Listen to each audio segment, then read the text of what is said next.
காற்றழுத்த தாழ்வு மண்டலம் அடுத்த சில நாட்களில் வடக்கு நோக்கி நகரக்கூடும் என வளிமண்டலவியல் திணைக்களம் தெரிவித்துள்ளது. இதன் தாக்கத்தினால் நாடளாவிய ரீதியில் தற்போது நிலவும் மழையுடன் கூடிய வானிலை அடுத்த சில நாட்களுக்கும் தொடரும் என எதிர்பார்க்கப்படுகின்றது. இதற்கமைய மேல் சபரகமுவ, மத்திய, வடமேல், வடக்கு மாகாணங்களிலும் அனுராதபுரம், திருகோணமலை, காலி, மாத்தறை மாவட்டங்களிலும் அவ்வப்போது மழை அல்லது இடியுடன் கூடிய மழை பெய்யக்கூடும். நாட்டின் ஏனைய பகுதிகளில் பிற்பகல் 1 மணிக்கு பின்னர் மழை அல்லது இடியுடன் கூடிய மழை பெய்யலாம் என எதிர்ப்பு கூறப்பட்டுள்ளது.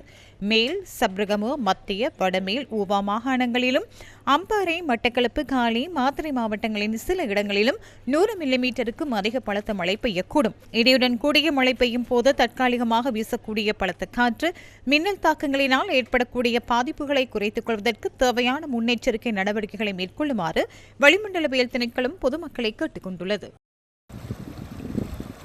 வெல்லாவெளி மண்டூர் பிரதான வீதியை ஊடறுத்து வீதியின் இரு பகுதிகளிலும் வெள்ள நீர் நிரம்பியுள்ளமையினால் போக்குவரத்து செய்வதில் வாகனங்களின் சாரதிகள் பாரிய அசௌகரியங்களை எதிர்நோக்குகின்றனர்.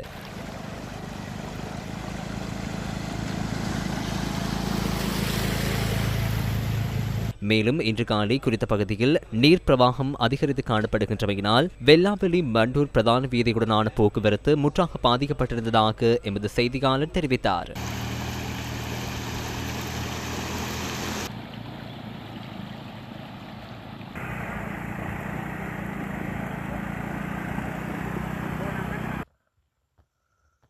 அதிக மழையினால் முல்லைத்தீவு மாந்தை கிழக்கு 3 முறிப்பு வன்னிவிளாங்குளம் பாதை வெள்ளத்தில் மூழ்கியுள்ளது. இதன் காரணமாக மாந்தை கிழக்கு 3 முறிப்பு வன்னிவிளாங்குளம் ஊடான போக்குவரத்து பாதிக்கப்பட்டுள்ளது.